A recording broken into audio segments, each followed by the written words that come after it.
The best French toast is velvety smooth on the inside and firm, crispy on the outside. The only way to achieve that is if you start the night before. Okay, enough talking. Let's get to it because I'm going to jump in my bed. I've got my book all ready. It's all bookmarked and do all the cozy stuff I do at night. All right, sorry. Let's talk about these ingredients. I have 3 eggs. I do brown eggs because they have more flavor.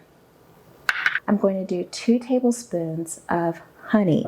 The honey's going to go in the microwave, mix it all liquidy, and it will incorporate better into my custard mixture. So why do I make my custard the night before? Well, if you make it at night, you don't have to do it in the morning. Also, an aged custard is a delicious, better custard. That's the secret. We have salt, and you're going to do a 1/4 teaspoon of salt. This is half and half. You'll do a cup of half and half. Brioche bread. Brioche bread is sweet. It is a French bread. For the bread, usually I like a thicker cut. I don't prefer this thin. Usually that thick cut is about, it's almost like that, a little bit thinner, but they didn't have it and I was not about to go to another store. Because I don't have a bread holder, I just prop them up on each other like a little tent.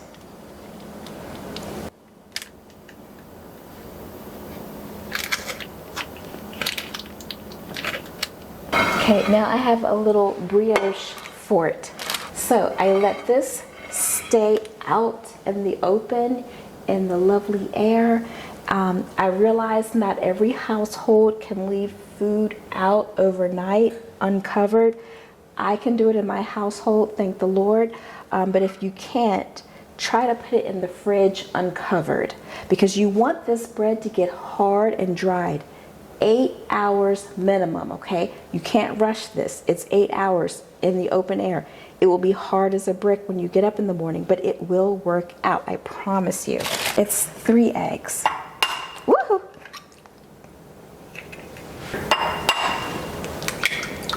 Personally, I hate these little white things that are in there, and if they're big and snotty looking, I take them out.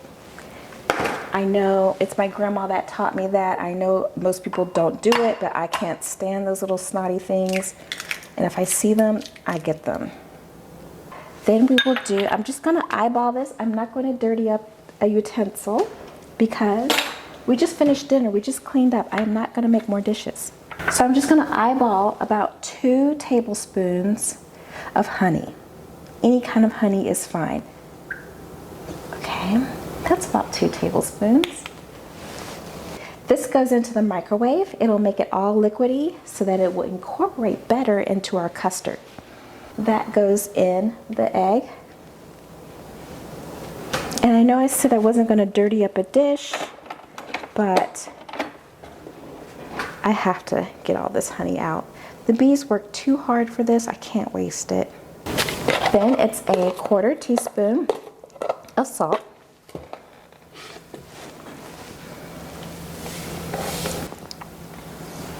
That goes in there. Now we need a cup of half and half.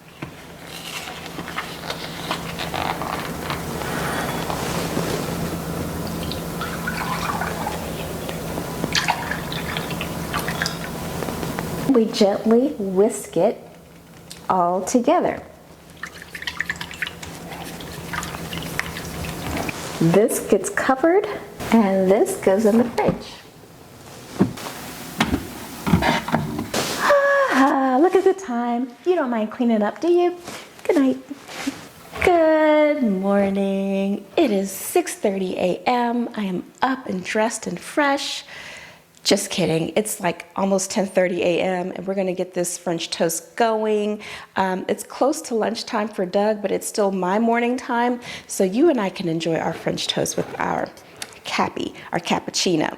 Doug makes the best cappuccinos, better than I make them, I must say. So this is step 1. Now step 2 is to get the custard we made last night. It's right in here. Here it is. Custard. All right. All right, so we've got our custard. I still have my bread already here. Let's test it out and see if it's hard. We need an apron first. What am I thinking? Okay, got the apron. All right. Okay, let's make this. I need Cappy. I still got that frog in my throat. You know, I gotta have the cup. It's my go-go juice. Gets me going. I've got a pie plate and I've got a pan that has a rack in it. And that will catch all types of stuff. Let's see. Oh yeah, they should all fit on there. All right, so I'm gonna set my oven to 375. Now you might be asking, Angie, why are you gonna bake your French toast? Aren't you gonna put it in the frying pan? Doesn't it cook in the frying pan? Yes, but a perfect French toast is velvety and creamy on the inside and sturdy, crunchy on the outside. And the only way to achieve that is to put it in the oven after you fry it. Okay, so in our custard, what we do, take the lid off. The custard goes into our pie plate.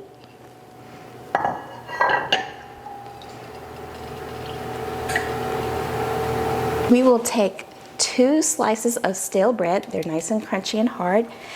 And they go into the mixture. 30 seconds on each side. No more, no less. It's 30 seconds. Now we flip these over.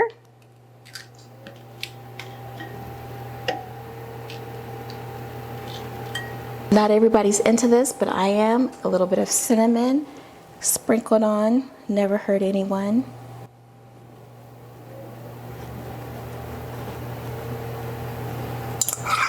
Right, now this goes over to our pan.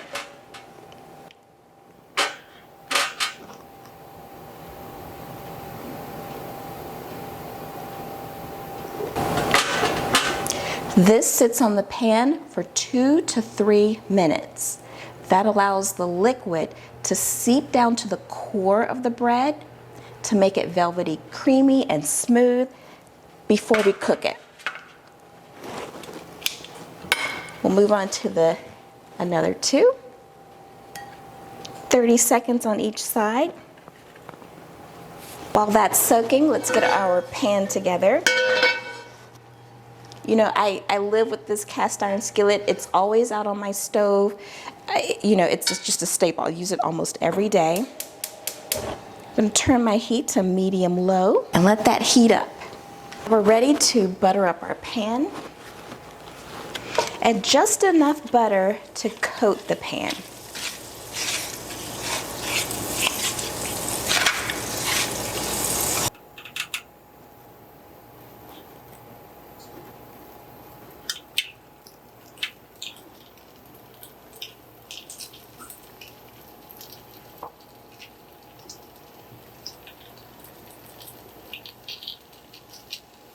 Now these will cook for about 2 to 3 minutes on each side. It's time to flip them.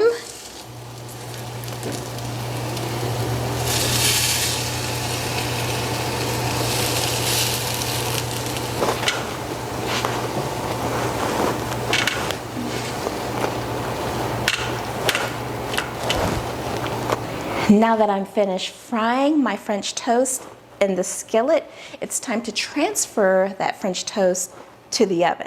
I can either transfer the toast directly to the oven rack, or I can pull out my rack like this and place it in the oven.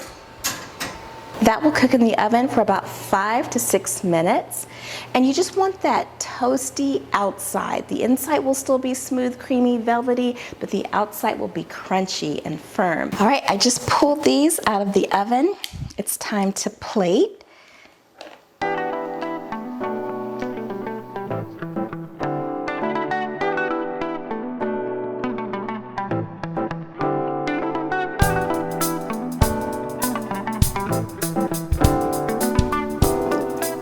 So pretty.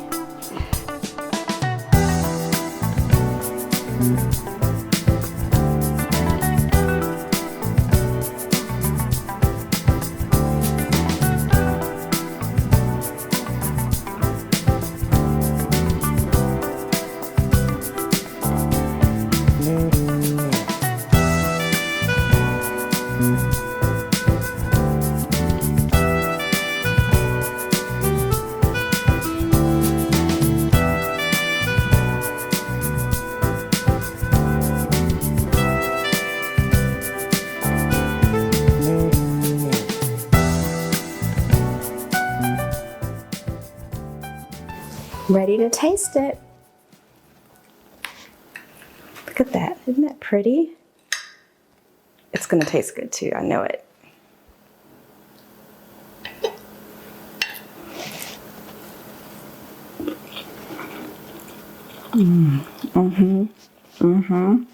That's good. Pardon the mouthful. You're gonna like this one. Anyway, I'm gonna go eat. I'm gonna go serve my husband. I will see you on the next video. Thanks for joining me. Bye.